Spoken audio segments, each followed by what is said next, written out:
long time, but it's that thing that I can't do anything. No. And it's that feeling of, Bree called me when Noah's warehouse burned. Bree was crying. Noah was so broken, and I can hear it in him, in his voice. You know, it's just. Good morning, everyone. Yesterday afternoon. Good morning, everyone. So I didn't really sleep last night. Okay. Maybe one more time. Good morning, everyone. That's what I want to hear. It's a pleasure to hear your voices and to see you here in this space. I see a few people making their way in, and they'll come in as slowly as they do. But because you're here on time, we're going to start on time, because that's what we love to do, right? Hello to the folks in the Fair Zone in the back. Hello, good morning. Really good to be here at NCC. Thank you, everybody. There's a song that I was thinking about as I was preparing, and Roxanna suggested it this week. It was a great suggestion.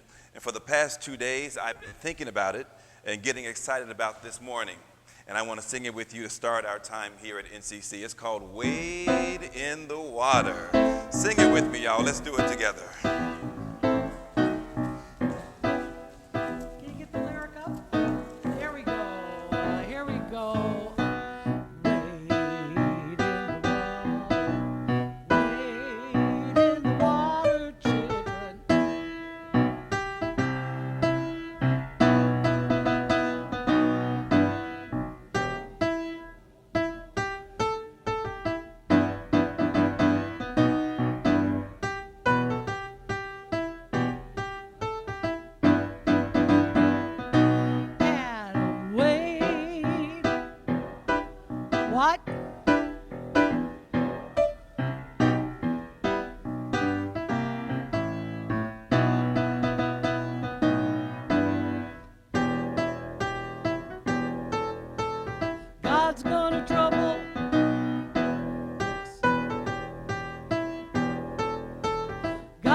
That goes, listen, everybody. That goes, if you don't believe I've been redeemed. Ready? 1, 2, 3, and. God's gonna trouble the water. Just follow me down to Jordan. Now wait.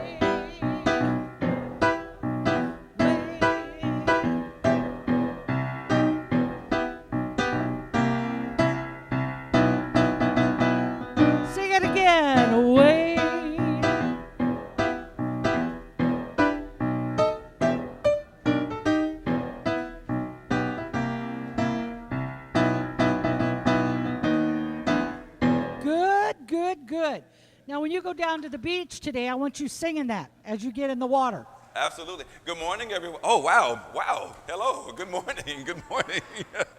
I love singing that song. Wade in the water. Wade in the water, children. Wade in the water. God's gonna trouble. Say that part again.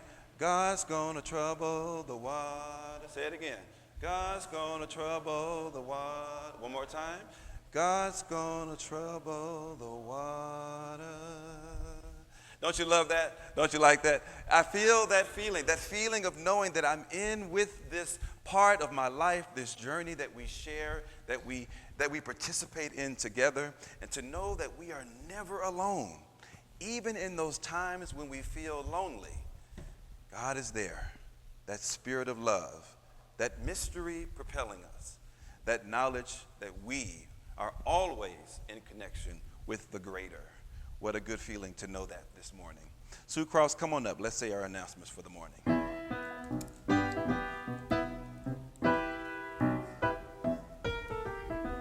Okay, I got 2 announcements. One is Monday meditations every Monday at 6 o'clock. And the other is Thursday, August 27th. Stacy Pendleton will be here with her beautiful glass bowls and amazing sound bath. You can register for both of those things on Eventbrite if you like. And then I just want to take a second to say how absolutely fantastic yesterday's drumming circle was. Okay, I know some of you were there. Raise your hands. I heard it was amazing. Oh my goodness. Anybody want to say anything about your experience? Oh, yeah. Great, yeah. I will, I guess. It was really fun. I think one of the things was that it started out very simply, and so there was no doubt as to what you were supposed to be doing. And it was really very nurturing and community.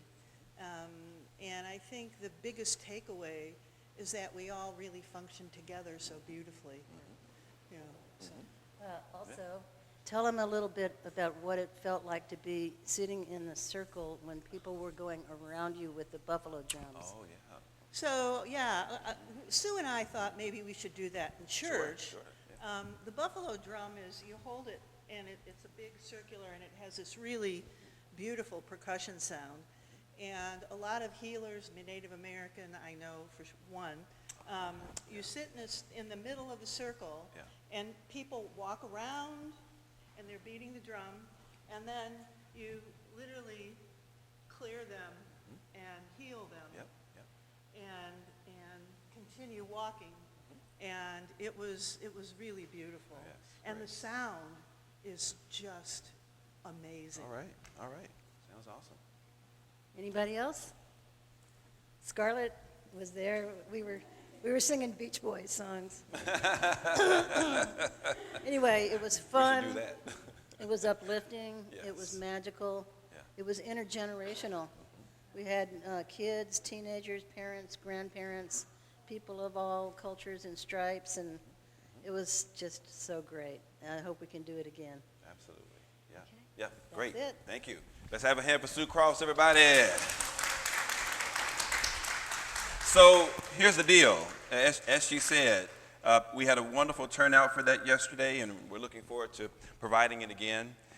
And keep your eyes open, because we are just about to announce our first date for our ecstatic dance gathering here at the church. So be on the lookout for that coming up very soon. Have an amazing teacher that's going to come and provide that for us, and I hope that you'll participate at least once. For those in the room who've never done it before, give it a shot. I think you'll find this teacher to be very hands-on, a really good instructor, someone who shows you the ropes, who doesn't just assume that you know the way, right? Someone who will hold your hand through the process of ecstatic dance. So keep your eyes open and your ears attuned to the first date for ecstatic dance. And even if you've got mobility issues, or if you're not the most fleet of foot, or if you're not necessarily an experienced dancer, that's okay too, because our instructor has options for you as well. So come on out and have a good time with our ecstatic dance. All right, I have just a quick, awesome announcement coming up very soon. Got some awesome speakers that are going to be here with us on August 30th and September 6th. So I want you to mark your calendars for these incredible speakers. On August 30th is a friend of NCC. Her name is Sarah Heath. She'll be back to be our speaker on August 30th, and she can't wait to come back. A wonderful, energetic speaker. And then we have a new voice who's coming to be with us on September 6th. She is an incredible new voice for us here at NCC. Her name is Amaya Ademiak. And what makes her story so special is that she is a UCC minister in training, and she's also a person who transitioned to being a woman. And I love her story and her testimony of being alive, and the joy of being accepted in a community, and the fact that she wants to do what I do. She wants to pastor a church. And so I'm excited that we get to have her here on September 6th to be our special guest speaker. Are you excited? Are you excited? Are you excited?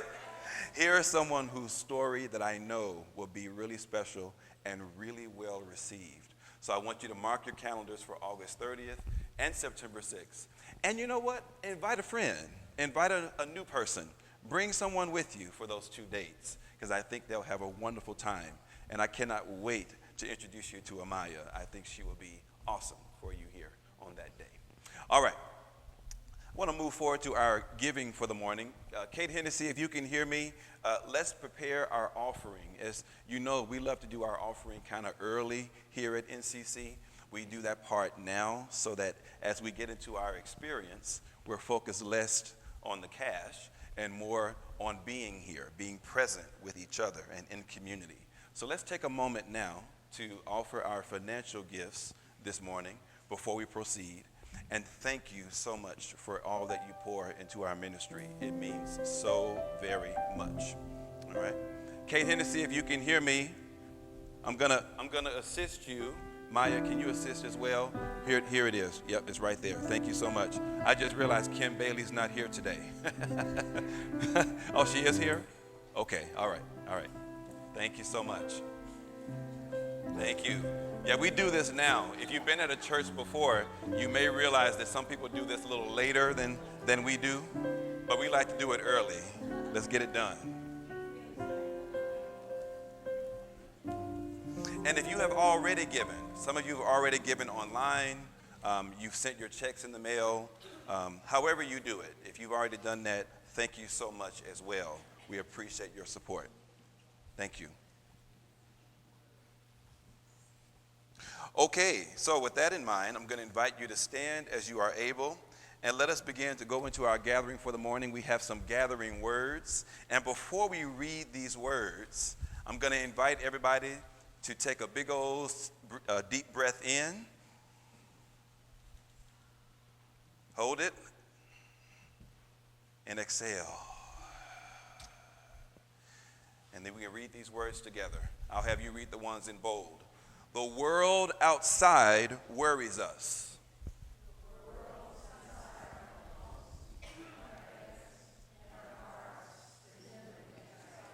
I'm going to start from the beginning again for those who need to be reminded. The world outside worries us.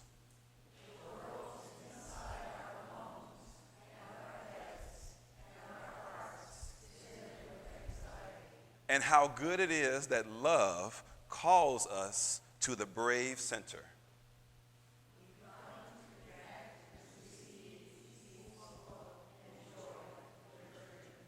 We come to remember how to trust in love.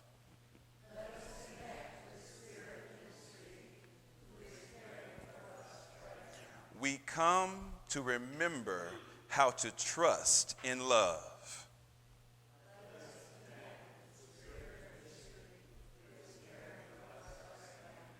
And we come to see one another. So let's take a moment. Let's get out of our seats and say good morning to each other. Let's do it.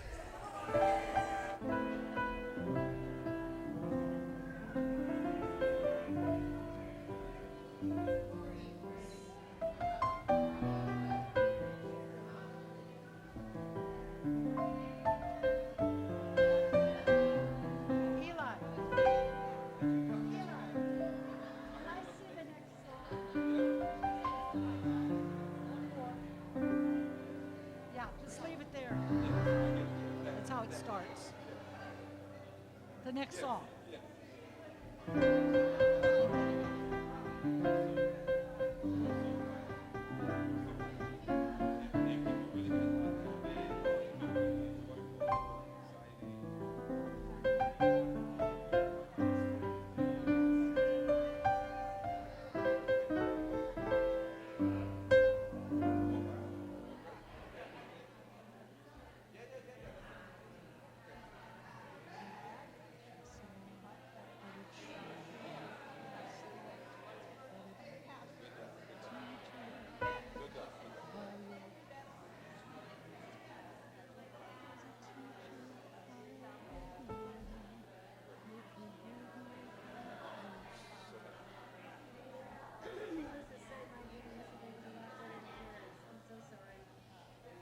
It's just, I didn't sleep. It's just him.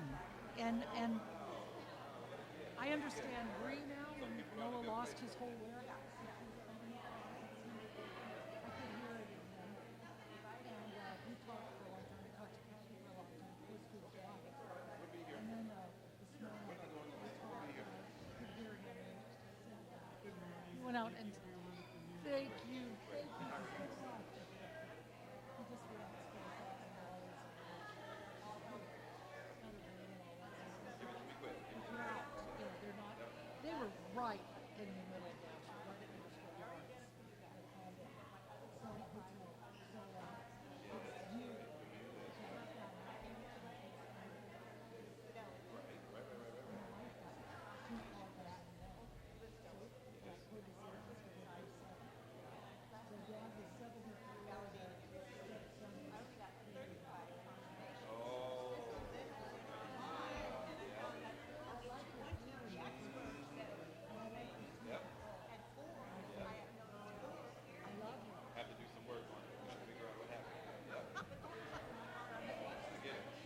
Just for you, Robbie. All right. And I was just about to finally put together Yes. my list for this year. Right, right. And I thought, It's going to work out. I got a good feeling. It's going to work. All right. Okay, everyone. We're going to come back together. All right. All right.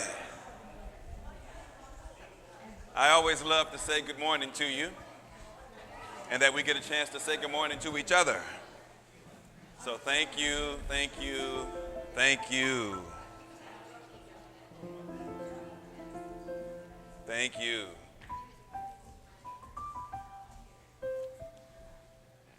Everybody, deep breath in and out. One more time, in and out. Yes, thank you. And now I'm craving a burger. Why is that? In and out. You see why I'm the size I am? That's why. That's where I go. Listen, we were talking about greeting each other. Getting to know you popped in my head. How many of you remember The King and I, that musical? Rodgers and Hammerstein. This is 1951. And what I love about this, Anna is singing this to the students, and there is a line in here, you'll become a teacher. Oh, that if you become a teacher by your pupils, you'll be taught. I learned that all the time. Oscar Hammerstein, who wrote that, had a huge influence on Stephen Sondheim. Was like a mentor. And I'll tell you the whole story later, but see if you can follow along. This is the verse she sings to him. It's a very ancient saying, but a true and honest thought, that if you become a teacher, by your pupils you'll be taught. As a teacher I've been learning, you'll forgive me if I boast, and I now become an expert on the subject I like most. And Deborah Carr said, getting to know you. And then she sang it. See if you remember this. Getting to know you. Oh, I love this. Like me. Getting to know you. Putting it my way, but nicely. You are precisely my cup of tea. Getting to know you, getting to feel free and easy. When I am with you, getting to know what to say. Haven't you noticed? Suddenly I'm bright and breezy because of all the beautiful and new things I'm learning about you day by day. Do it again, getting to know you.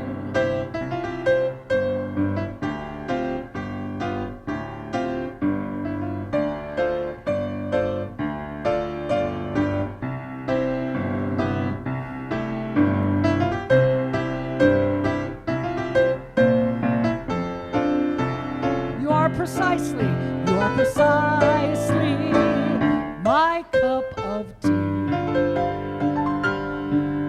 Getting to know you, getting to feel free.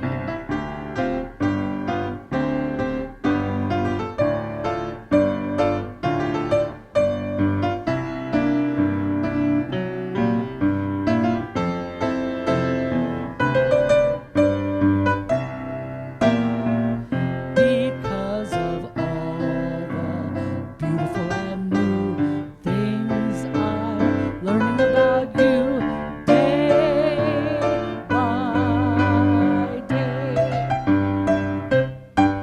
Now, who did that take you back to Sunday night, watching the movie with your family Sunday night?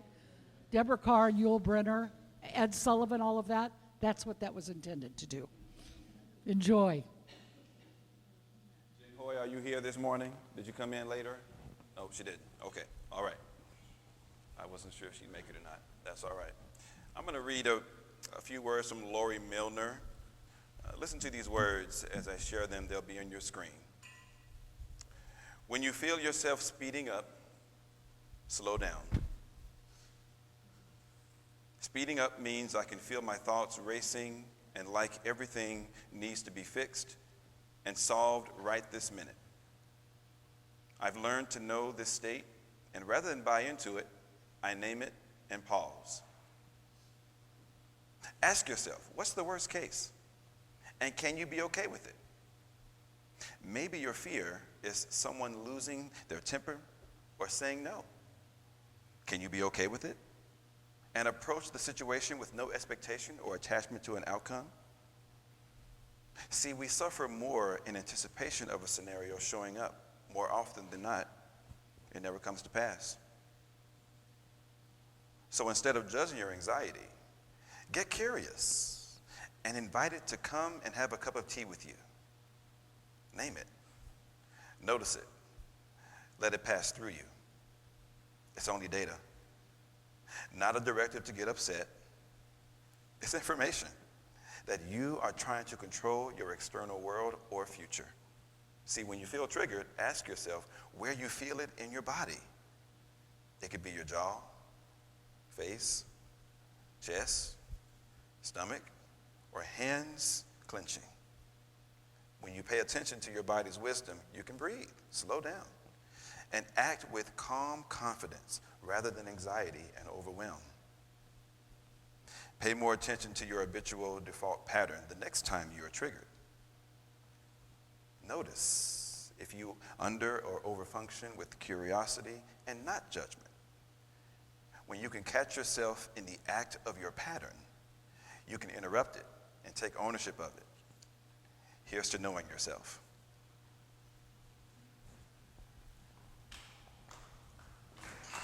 Hi, girl.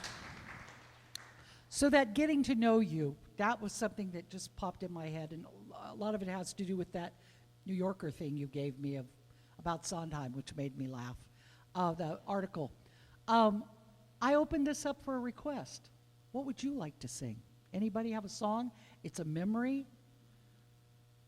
I just got off that cruise, and I realized the first cruise I did for Olivia was 1992.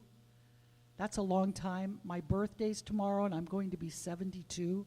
So I'm thinking about, thank you, I'm still here, thinking about all kinds of things. And I opened my set, because we're all of a certain age, with a Patsy Cline song. Did I do this for you? Walking After Midnight. But I sang instead, I got my walker after midnight. I got my nightlight just in case I have to pee. I got my walker. Anyway, anything you'd like to hear that you'd like to sing? Here Comes the Sun. Is that the little, I think I've got it in here, which is a miracle. Hold on. I know I saw it. The Beatles, right? Good Day Sunshine. I know I just saw this. Little darling. Do you want to lead it? Who requested it? Guys, I swear I have it in here. Hold on one second.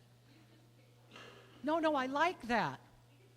No, the more time we spend like this, the less he gets to talk. That's a joke. I'm just covering for myself right now. Living for Good Day Sunshine. You want to do that one? I just called to say I love you. I just texted to say I love you. That's the new version. Thank you, but what song would you like to hear? Okay, let's do Good Day Sunshine. I like You Are the Sunshine of My Life, too. Stevie Wonder. I always thought that was the coolest thing. That's a whole tone scale. Sing it. You are the sunshine. Yeah. That's why I always. You are the apple. You are the apple of my eye. Forever you'll stay in my heart. I feel like this is the beginning. I feel this is the beginning. Though I've loved you for 1,000,000 years. Though I've loved you for 1,000,000 years. And if I thought our love was ending, I'd drown myself in my own tears. You are the sunshine.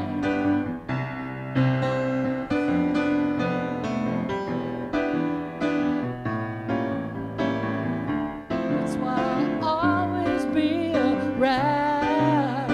You are the apple. You are the apple of my eye. Forever you'll stay in my heart. Do it again. You are the sunshine of my life. That's why I'll always be around. You are the apple of my eye. Forever you'll stay in my heart. Such a great song. Stevie Wonder.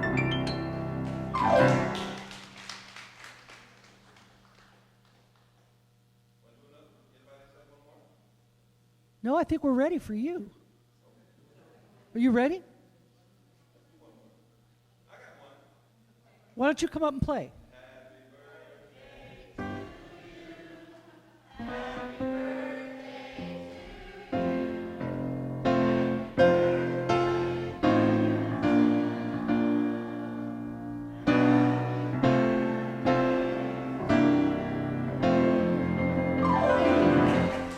Just wrote a new song called My Skin Has Fallen and It Can't Get Up. Okay. Yeah. Thank you. So everybody, let's do something quickly because I've been walking all weekend and I've been stretching and breathing and having a good time. So stand with me for a moment. Let's just take a stretch. Let's breathe a little bit. Let's breathe and stretch. I was walking in the park yesterday and wow, what a beautiful, glorious day it was. And I thought, before I give my message, I just want to stand with you and breathe and stretch. So let's just do it. Just take some time. Wiggle your body and shake your arms and breathe in and out. Yeah, just let it come all the way in and breathe out and in and out. Sunshine of my love. Feel better? I needed that. Or shall it be more new agey? Yeah, I needed that. It's good to get a stretch from time to time. And it's nice to do it in a room with other folks. Yes. You can be seated when you're ready. I just wanted to just get a quick stretch in. Thank you. Rod, can I ask you a quick question? 'Cause Absolutely. It's been driving me nuts. Ecstatic dancing? Yeah. See, I thought you were just going to do like disco dancing. What is ecstatic? Well, there It was is. dancing on ecstasy is what we used to do in my time. Well, but what is ecstatic? I don't know exactly. There might What's be. You never know. ecstatic dancing? No. Well, no, so my understanding, and I've never done it, so I'm going to do it my first time, actually. So what I understand is that what makes it ecstatic is whatever dance moves or whatever the style of dance is, the fact that we're doing it together, and for many of us, maybe for the first time, it makes it feel spontaneous, a little bit impromptu. And so the more you do it, the more you resonate. Eventually, we're all doing it together, and it feels kind of an energetic experience that kind of builds up over time. So you may start in the beginning not knowing what the heck you're doing, but by the end of it, we're all doing the same thing. And so the spirit of it rises and rises and rises, and it lifts our spirits at the same time. So, yeah. Well, so there are opportunities for people to learn some of the moves if they want it. There's a teacher in the room. So you can learn as you go. Yeah. I just, nothing I like better is to watch a little kid when they start dancing. And music. Yeah. Yeah. That's what I want to get. Yeah, there'll be that too. There'll be that too. Yeah. And you asked about ecstasy. I don't know about that, so I'll check. I'll check on ecstasy. Yeah. But here's the thing. I'm super jazzed about an experience I had yesterday, because while I wasn't here for the drumming circle, I had the opportunity to attend a beautiful gathering in Poway, California, and I was with some pastor friends of mine, and it was really great because the church that we were visiting yesterday, they were having a conversation about some of the same things we're talking about. It wasn't planned that way. It just kind of happened like that. It's almost like the Spirit speaks, and when she does, we all hear it. Now, we may hear it in our own way. We may respond to it in various ways, but the essence of it remains throughout. And so I was grateful that yesterday we were talking about being tired and being exhausted with all the things happening in the world. We didn't plan that way. I didn't expect that to happen, but here's the truth. I was intending today to talk about something like that, this idea that I'm calling overwhelmness. And so I'm sitting in the room yesterday, and I'm thinking, wow, that's exactly what my message is about tomorrow. This is incredible. This is great. And so it turned into a wonderful opportunity for me to hear other people reflect on the very same topic that I'm sharing today. I remember during the pandemic, we were forced to change a lot of our approach, our schedule, programs, meetings. We did a lot of things online. I learned how to use Zoom during the pandemic, right? I remember those days. And I remember also this idea of this kind of thought of all the effort and time that it went into doing those things. Anything online, I had to learn about sharing and learn about hosting and learn about attaching things and figuring out the audio and figuring out the camera and buying a new camera. I think I bought maybe 3 cameras during that time. But I remember thinking during those days, wow, this is just so much. This is just so much of a commitment. And then learning about it and then putting our time and energy into it. Eventually, we became really good experts at it. I think many of us over that process, I guess you could say we earned our Zoom certificates, I guess you could say. It was interesting, though, because as we were reflecting yesterday, it would seem that for many of us, we're still feeling a lot of the after effects of those days. We're still recovering from the urgency and the sadness and the differences of those days.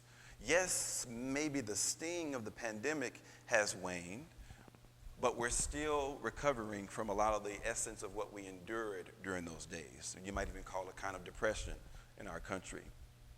And so I heard these comments yesterday, and I was taken by the fact that for so many in the room, they were just saying, I'm so tired, I'm so exhausted. And I drove home thinking, gosh, when have I been tired? When have I been exhausted? And then I started to think, well, wait a minute, I'm listing all these things. I'm listing all these parts of my life. And then I'm realizing as I'm driving home, Eli, well, gosh, this exhaustion is turned in many ways into a kind of whining. You know?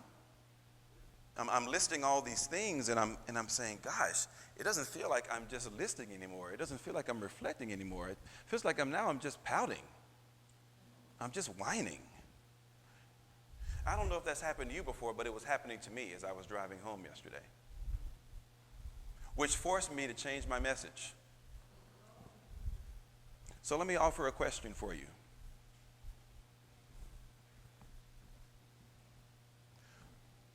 What are you whining about these days? And by the way, I don't ask it to criticize. I don't ask it to condemn. I want us to think about it. I want us to take it seriously.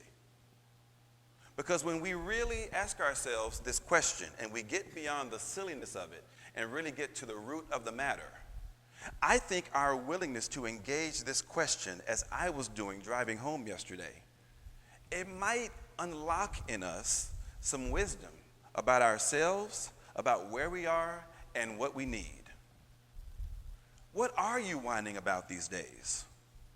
I know for me, I remember I was serving a church in Costa Mesa, and there was a time where I got so exhausted by the tasks and the things to do as a part of that job that I found myself whining at times. I would whine about a sermon that I had to do in 3 days. I would whine about an annual meeting that the congregation was going to do in 2 weeks, and we had to put together an agenda, and we had to put together our words, and we had to invite people to the meeting, and we had to worry about who was going to come and who wasn't going to come. Somebody knows what I'm talking about. Somebody knows. And I found myself whining a lot in that experience. And thinking about what it did to my body and what it did to my spirit, what it did to my mind, to really realize, gosh, I'm doing a lot of whining these days. And then it got me to think, I don't think I'm the only one that's joined a wine club or two. Maybe you joined the I'm just too exhausted wine club. Maybe you joined the I'm just really overwhelmed by it all wine club. Maybe you've been a member of the America is Divided and I'm really upset about it wine club. Maybe you've been a part of the wine club that says something like, gosh, I really am just so tired of the things I can't control wine club.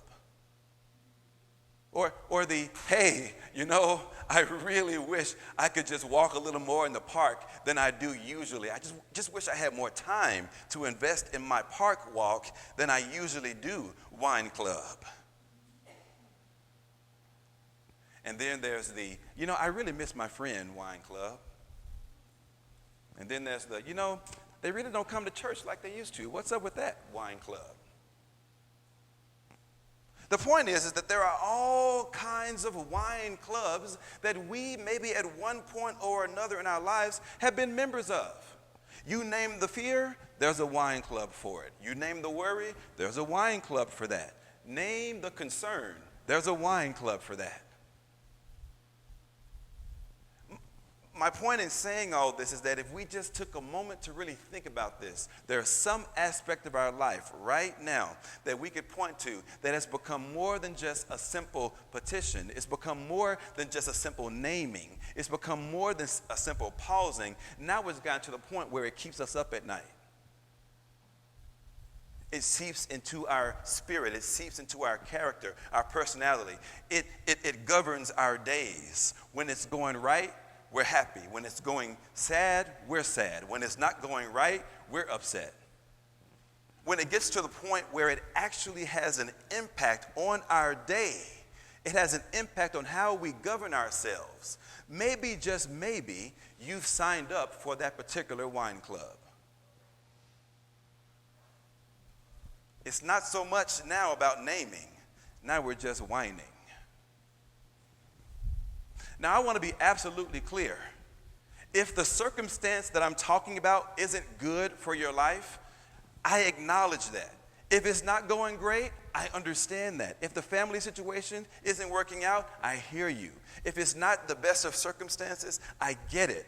I'm honoring that. I'm making space for that. I'm not dismissing that. But what I'm getting at, what I'm really trying to talk about today is what it's doing to us, what it's doing to you. Those things are going to happen. Those things are going to transpire. Those things are going to manifest. Those things will be experienced. But at some point in our lives, we are tasked to see ourselves in the midst of the things that will happen as a part of life and then begin to gain perspective on it. Perspective that not only allows us to survive the situation, but to have the tools that we need to thrive through it. I want to do less whining and more thriving. I want to do less of that and more manifesting. I want to do less of that and more expanding. I want to do less of that and more revealing. I want to do less of that and more understanding. I want those gifts for my life. Because all those events, all that family stuff, all that financial concern, all those medical issues, all those national problems, all those global concerns, those things will happen. They will have their day. But by God, I want to find a place of bravery and safety and hope within myself, not to go around it, but to endure right through it. What if the reason that I'm bringing all this up has nothing to do with our circumstances, but it has everything to do with what's happening inside of us? Maybe the key to all this is less about the things with which we're concerned and more about what those things are trying to tell us about ourselves and where we are right now. What if these are the kinds of lessons that are just waiting to be experienced and heard by us if we merely just took the time to pause and slow down and listen with our mind's eye?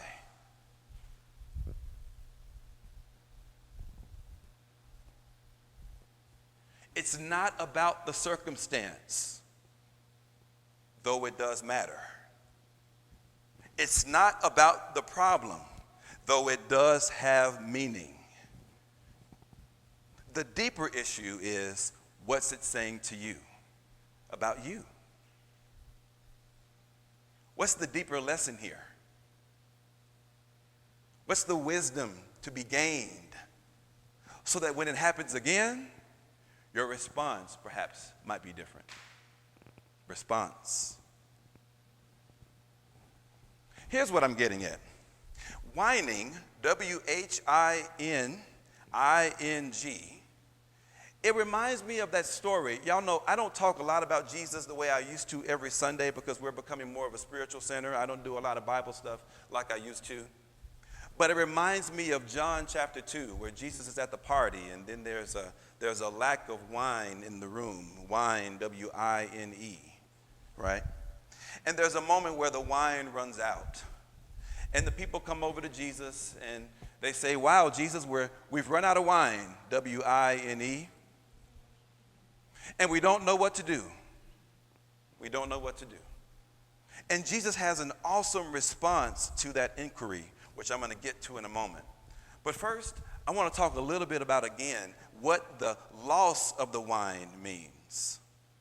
See, for those of us who drink wine, we know that the spirit of that has a kind of impact on our bodies, right? At its best, it lifts the spirits, at its best. And so as I was thinking about that, I considered for myself, wow, what if the wine gives out? What if the wine gives out? I had it today, I won't have it tomorrow. What does that look like when it gives out? Next slide. Well, it feels a little bit about life feeling empty and lifeless. See, the metaphor for we no longer have wine, W-I-N-E, says a lot about life feeling lifeless with no passion or energy. I'm feeling tired. And even more than that, when it gets really tough, I start blaming others for the things I should be dealing with for myself.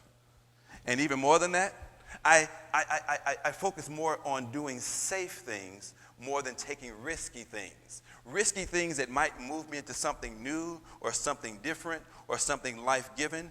I eschew those things. I push those things away. And I focus simply on safety because I'm tired. The wine, W-I-N-E, has run out. And even more than that, I feel disconnected from the infinite. I no longer feel connected to something larger than myself. I feel that I'm on an island in and unto myself with complete control over everything. I feel disconnected because the wine has given out. W-I-N-E. Now, if all that is true, here I am asking myself, wow, there's this interesting dance between whining, W-I-N-E, and whining, W-H-I-N-E, and how to reconcile that. Because there are going to be some days when things are going really, really well, and there are going to be some days when the party is going high and the spirits are soaring, and the birds are singing, and the songs are endless. And then there are going to be some days when I can't even begin to get out of bed, and I have run out of wine, W-I-N-E.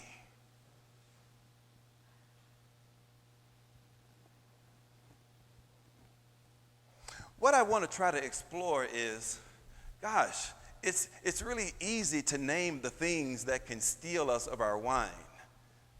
We could make a whole list of those things. If I took time now and asked you to write down 3, 4, 5 things in your life that steal you of your wine, you could write it out. I think probably we could all do that pretty easily.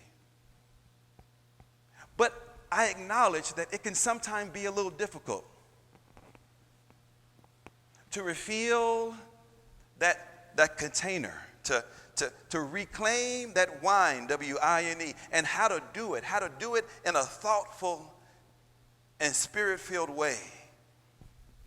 How we do that, that's what I was thinking about yesterday.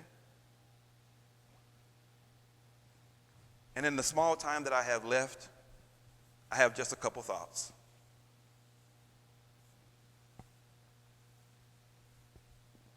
When he was at the party, and they said, "We've run out of wine,"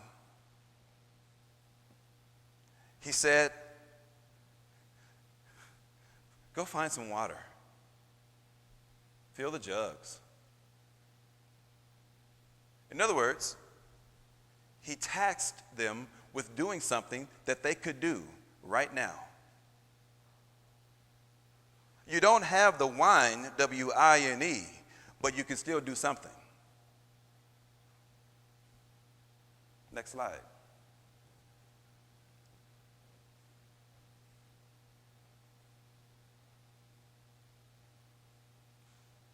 He didn't suggest that we sit and submit and just wait for the miracle. He gave us something to do. If I am tasked with listening to the whining in myself, what's it telling me? What wine has given out? What is lacking? What needs to be restored? If he says, fill the water, find the jugs and fill them with the water, he's tasking them with something that they could do in real time.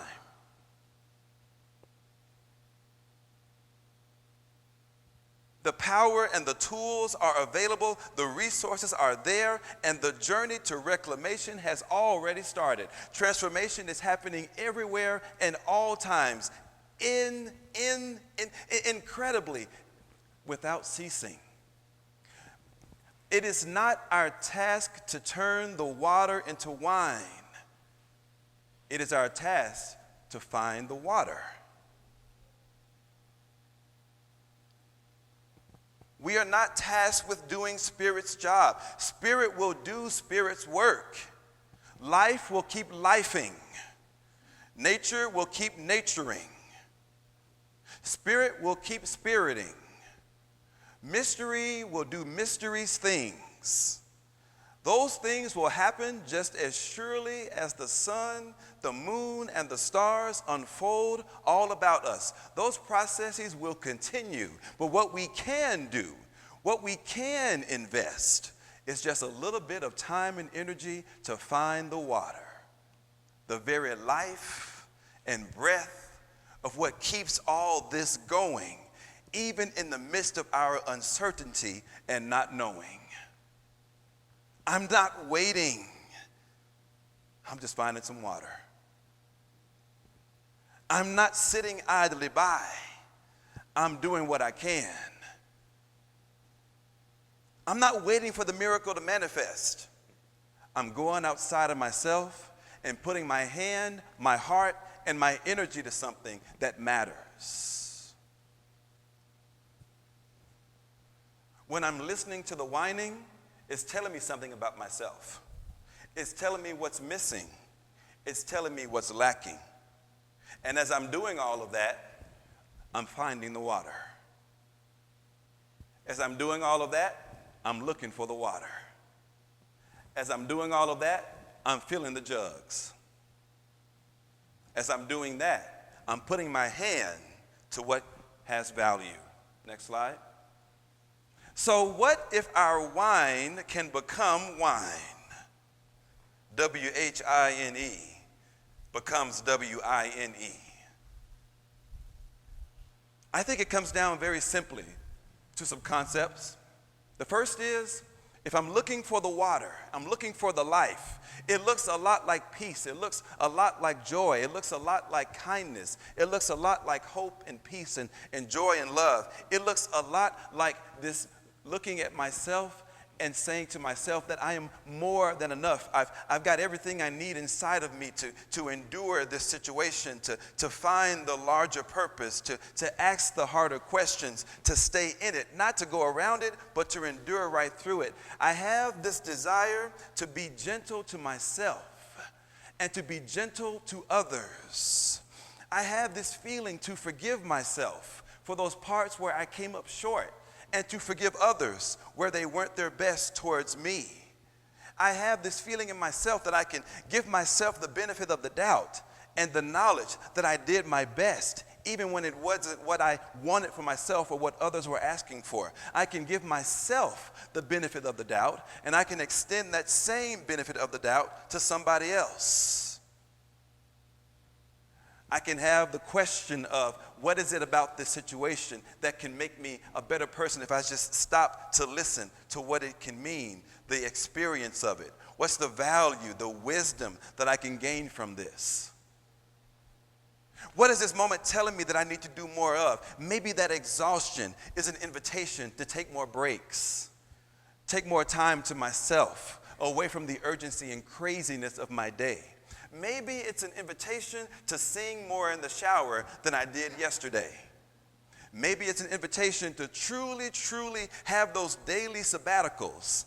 Not the kind of sabbatical that Pastor Rod took last summer for 3 months. Maybe that everyday sabbatical. Maybe for 5 minutes or 10 minutes or 15 minutes or 20 minutes. Whatever it takes to reconnect with that best part of yourself so that your whining becomes wine. These are the kinds of examples of finding the water, finding those life-giving aspects that as you do those things, as you invest your time and energy into those things that allow you to reclaim the best part of yourself, you'll find over time that you're less focused on the worry, you're less focused on the fear, you're less taken by the overwhelmness, you're less feeling abandoned, and you're more open to the possibility of receiving the gift, the miracle, the life, the breath, and the hope of simply being alive in this world.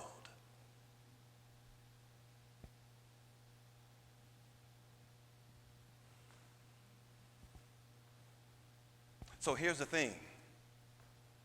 If you find yourself whining today, the question is, what water can you carry?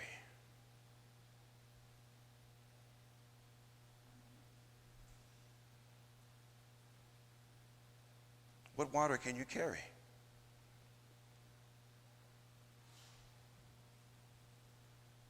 Carry it. Do your part. And see that lifelessness turn into meaning. See that fear turn into courage. See that doubt open up into abundance. See that listlessness open up to new well springs of energy. If you're whining today, what water can you carry?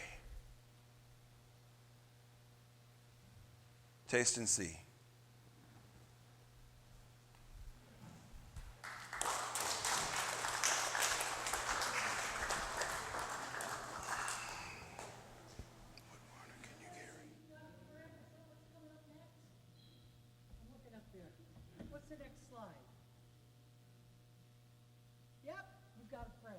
Anybody remember that year? What was the album? James Taylor did it too? Carole King. What was that album? Do you remember? It was life-changing for me. Tapestry, yes. Now I know I'm going to have In and Out and a Sauvignon Blanc tonight. Okay.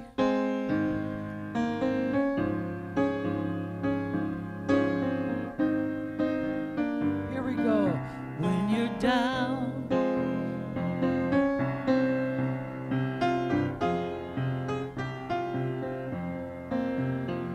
and nothing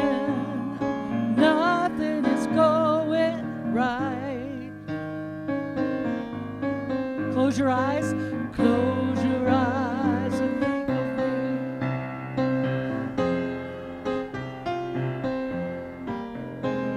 To brighten up even your darkest night. You just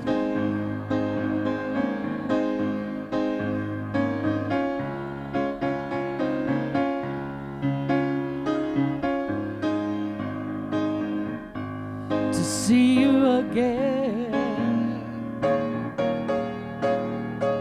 Winter, spring, summer, or fall.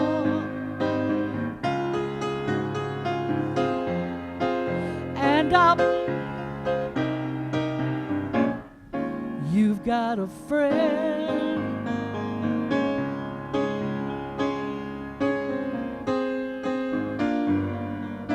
When the sky above you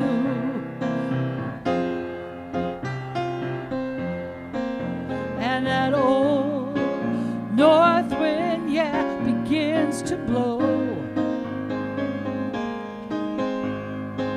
Keep your head together.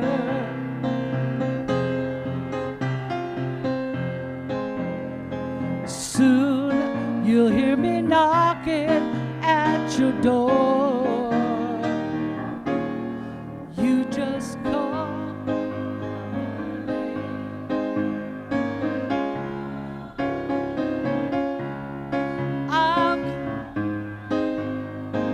Yeah, to see you again. Winter, spring, summer, or fall.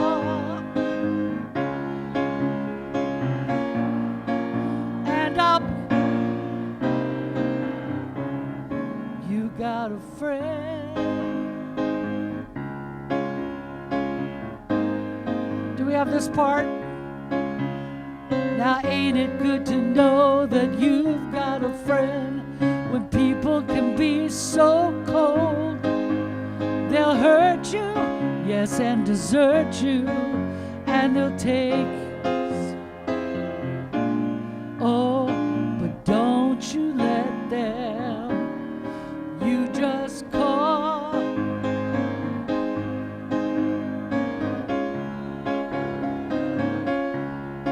I'll come running to see you again. Winter, spring, summer, or fall.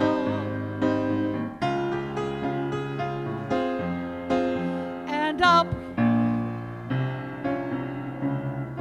you got a friend.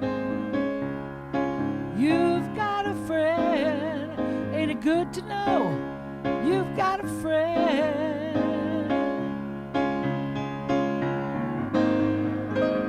Carol King.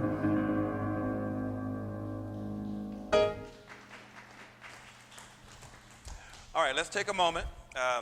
We haven't done this in a few weeks, so I thought we'd create an opportunity for us to just share a little bit of our own joys and our own concerns. So I want to create a space for us to share together, those who are wanting to do this and share your heart in the midst of a community of love. If you have a joy, something that you're celebrating, something that you'd like us to know about, we want to celebrate with you at this time.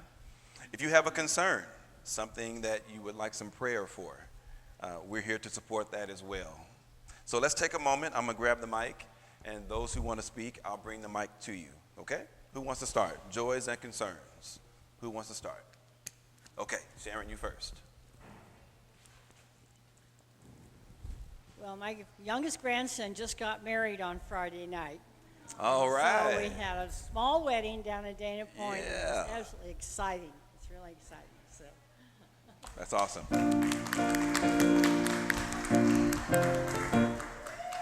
There was another behind you, Sharon. Sally? Yeah. Yeah. Thank you. My son Rick is here for 2 weeks. Yeah. Woo! Yes. Yes. Who's next? Who's next? We have time. Sharing time with Mom. Yes. Yes. All right, Susan. I got to go see my son, speaking of sons, in Kentucky, and I just felt so proud and alive to see him really doing what he loved. And I got to celebrate my aunt, my only living aunt, who's 95, and she's a badass. So it was great. Yes. Welcome home, my friend. Welcome home. Welcome home. Who's next? Who's next? All right, Mike. Scarlett just got her license, driver's license. Okay. Woo! Yeah. Somebody said, is that a joy or a concern? Mike said both. Both. I've got a concern. Yeah. My central air is dead. And it's going to cost a lot more money than I have to fix. So I'm thinking of cashing in a 401k, but I don't want to give taxes to this government because I know what they're going to do with the money. I hear you. So anyway, what's that? Start a GoFundMe. There you go. There you go. I figured I'd get an answer. That's actually not a bad idea.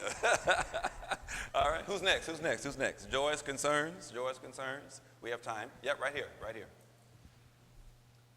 We celebrated my wife Sherry's 18th birthday this last week. Oh, yeah. Had a great time with lots of friends.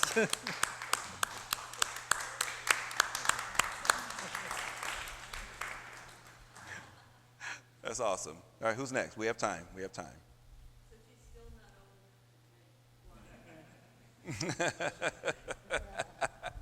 Anyone else? Joys and or concerns? Yeah, right here. Right here. Yeah. Thank you. I start college next week. Okay. So, okay. very excited for that. I'm going to Saddleback Community College, so very excited. I'm going into photography and journalism, so.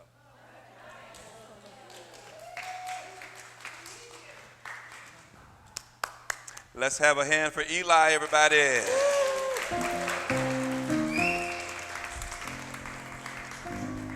I gotta say this.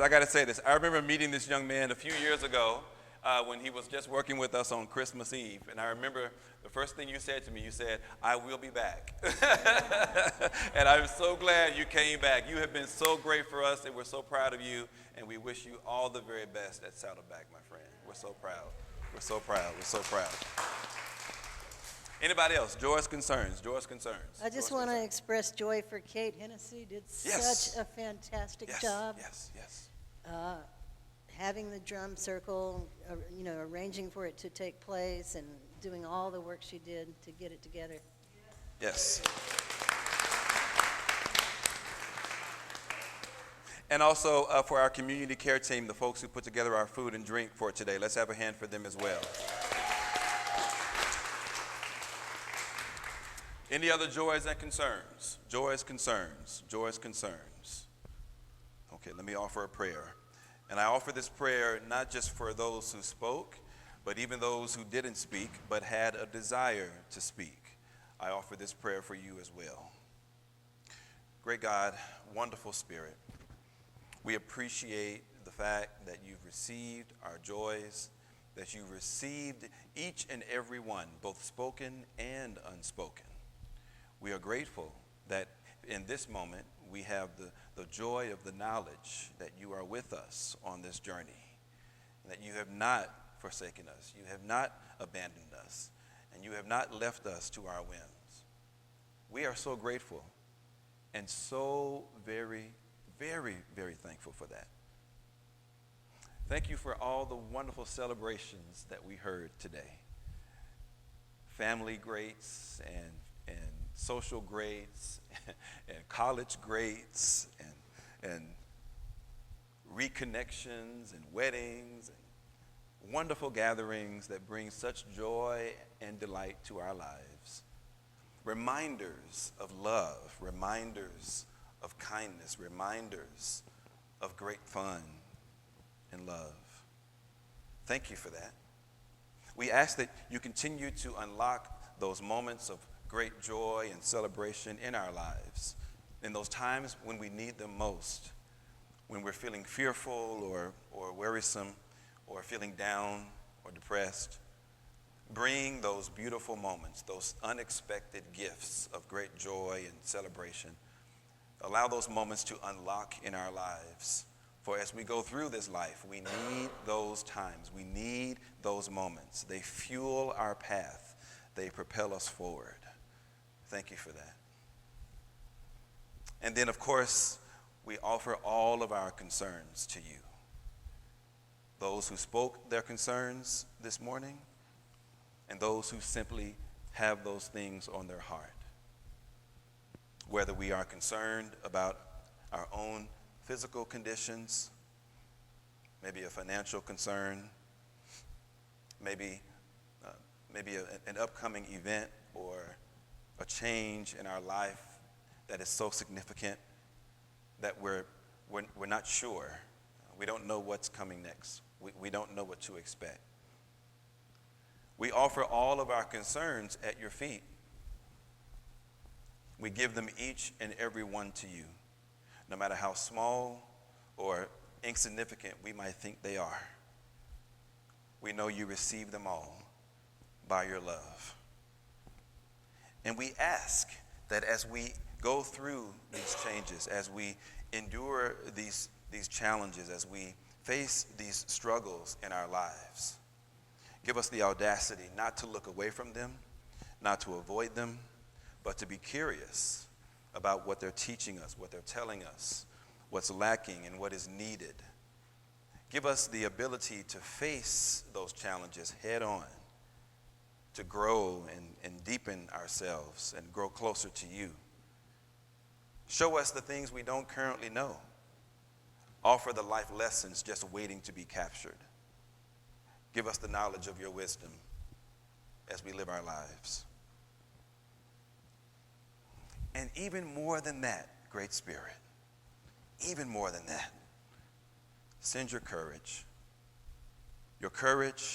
to do the hard thing, your courage to ask the hard question, your courage to take the next step. We don't want to wait anymore. We see the answer. We feel the answer. We can stare at it. We can taste it. But give us the courage to move. Give us the courage to act. And give us the strength to do just that. Thank you for your presence. Thank you for your gifts. Thank you for your angels. Thank you for your miracles. May it be so. May it be so. May it be so. Everybody, deep breath in and out. I feel all that overwhelmness just coming out of me, Sue. It's just coming out of me. All that anxiety, all that fear and worry, I feel it. I feel it. All right. So after we sing our final song for the morning, we'll move to the back and have some wonderful time for food and drink. I've got this final song that I gotta enjoy with you because it just makes my heart so glad when I hear the words. Stand with me. Let's sing this song one more time. It's called "I've Got the Joy, Joy, Joy Down in My Heart." Mary LaRusso. I got the joy, joy, joy, joy down in where? Where?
not forget to get outside, enjoy this area, touch some grass. Have a good day. Have a good day. Get in the water. Have a good day.